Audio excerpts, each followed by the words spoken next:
moom day daal di def un cardiologue dinañ ko daal di wóolu un neurologue dina daal di ñëw un endocrinologue moom tamit dina endocrinologue moom tamit dina daal di ñëw ñu xool li nga xamante ni moom moo daal di nekk état de santé bu Farba Ngom après conclusion yi nga xamante ni professeur Alassane Mbaye bu hôpital Idrissa Pouye bu Grand Yoff defoon na ko ci état de santé Farba Ngom wax ni c'est incompatible ak surtout ak détention carcérale rawaan gis nga moom la juge demandé war na beneen contre expertise juste pour xool ba xam day daal di confirmer les dires du professeur Alassane Mbaye wala day daal di def autre day wax autrement que moom mais li mu daal di génne noo ko gisee. waaw je pense que contre expertise bi waaw je pense que c'est le procureur hein. Le procureur demandé, bon parce que moom moo opposé woon c'est-à-dire première expertise bi juge bi moo ko demandé woon. Après procureur s'est opposé looloo tax sax Farba génnul woon. léegi procureur suite à une demande du procureur financier. Exactement, le juge a ordonné une nouvelle expertise. Exactement, voilà. c'est bien ça. Donc parce que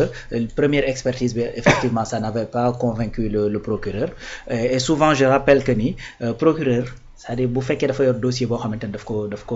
ko maanaam daf ko constituer ba pare c'est-à-dire il va mettre tout en œuvre pour protéger son dossier. Donc protéger son dossier nag da cee bokk des fois protéger même ki ngay poursuivre. Parce que tey ki ngay poursuivre bu dawee wala dara dal ko su boobaa effectivement c'est tout son dossier qui tombe à l'eau, n'est-ce pas? Donc te Farba quoi qu'on dise ci dossier yi en tout cas ñu nekk di lijjanti il n'est pas n'importe qui. Donc souvent ñu wax ne clé de voûte la même. C'est-à-dire tenir Farba mooy da ngay tenir ñu bare d'ailleurs ay waxi Farba la ay waxi avocat am la buñ ma jàppee ñu bari danañ daanu et loolu dafa feeñ parce que à partir de Farba gis nañ ñu bare ñoo xamante ni dañ leen a woo. Bien sûr. Léegi nag encore une fois loi dafa am lu mu prévoir su fekkee nit dafa nekk ci tawat nit nag nekk ci tawat ça ne veut pas dire que forcément dañ lay bàyyi nga ñibbi sa kër. Loolu aussi il faut le comprendre parce que encore une fois Cheikh Bara Ndiaye bañ ko jàppee demul kaso dañ ko yóbbu pavillon spécial parce que daa tawatoon mënul woon a dem Rebeuss. Ousmane Sonko def na pavillon spécial ay fan pour ne pas dire ay weer, n'est-ce pas? Comment il s'appelle Samuel Sarr. demandé nañu ay contre expertise financière financière mu pare ñu def contre expertise et tout ça terewul ñu maintenir ko en prison en détention mais dañ ko yóbboon fële ci pavillon spécial. Donc il y a d'autres Sénégalais yoo xamante ni ñu kenn xamul ñoo xamante ni ñi ngi nekk ci biir prison bi ci tawat yu kenn yëgul ñu leen di faj foofu ñuy wér ñuy dugalaat seeni cellules, n'est-ce pas? Barki dem rek maa ngi wax fii koo xamante ni problème intoxication alimentaire la am dañ ko yóbbu infirmerie dóor ko ay bouteilles ba mu tànn ñu dugalaat ko ci biir cellule am. Donc ñooñu également quoi qu'on puisse dire c'est des Sénégalais comme ni Farba nekkee Sénégalais. Effectivement. Léegi nag encore une fois Farba xëy na sax lañ koy toppee wuñ ko ñële parce que il est question de beaucoup d'argent te gars yi weddi wuñ ne dañoo jël. bañ na ko ba un des avocats de Farba li mu wax mooy naka nga mën a toppee complice di bàyyi auteur ça ce sont ses mots muy Maître Ndoye ne 91 milliards yi ñuy wax bu ci Farba jëlee itam lu tuuti la loolu itam ce sont ses mots. Donc loo xam ne 91 milliards yoo xamante ne dañ jàpp ne dañ ko jëlee jaaduwul nit bu ci jëlee lu mu tuuti la mu jël jaaduwut, n'est-ce pas? te y a pas que ça. lu dëgg donc on peut comprendre Farba tawat na parce que gars yi tamit ñu ci bari ñi nga xamante ne dañoo am benn standing de vie bi koo ci dugal kaso mu tawat. Bien sûr. Parce que Sénégal daanaka moom ñëpp a tawat nit ñi dañuy dox nii di góorgóorlu rek. mais ñëpp a tawat du dëgg donc yow nag su fekkee da nga amoon médecin boo xamante ne de temps en temps nga dem Europe ak yu demee noonu ñu lay suivre ak yu demee noonu bu ñu la jëlee teg la ci ab barab c'est normal que yi ñu doon suivre yëngatu mais tey bis bu ñu ko génnee woon de prison yóbbu ko këram bu fekkee dafa tawat dana faju ji. Bien sûr. Muy faju yow ci hôpital yi ci réew mi parce que duñ ko bàyyi muy dem bitim réew di faju ci ndax dafa am dossier yu nekk ci kawam. du dëgg donc ci hôpital yi ci nekk ci biir réew mi lay dem pour faju ji donc dans ce cas man je pense que su fekkee dem na ba toll foofu comme ay moroomam yi nekk ci biir ci situation boobu mais nañ ko yóbbu pavillon spécial mu nekk fa di faju le temps que dossier am di leer bu deful dara ñu bàyyi ko mu ñibbi këram bu defee dara la nga xamante ni moom la yoon prévoir ci situation ku def lu ne mel ñu teg ko ci kawam. N'est-ce pas? Donc ça c'est un beneen affaire mooy y a l'information qui est sortie comme quoi que ni ci chef d'accusation yi ñu ko doon toppee dafa mel dañ cee génne léegi kii mooy association xawma de malfaiteurs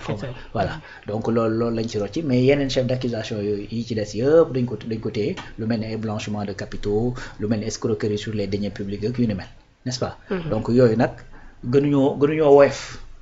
association de malfaiteurs il faut le comprendre gënuñu woyof n'est-ce pas donc pour le cas Farba je pense que procureur est en train de faire li nga xamante ni moom le procureur war a def mooy protéger effectivement son dossier fexe ba nga xamante ni ñi nga xam ne ñoom lay topplu ñooñu mën a nekk dans des conditions yoo xamante ni dara du leen mën a arrivé kenn du leen mën a soudoyer duñu mën a soudoyer kenn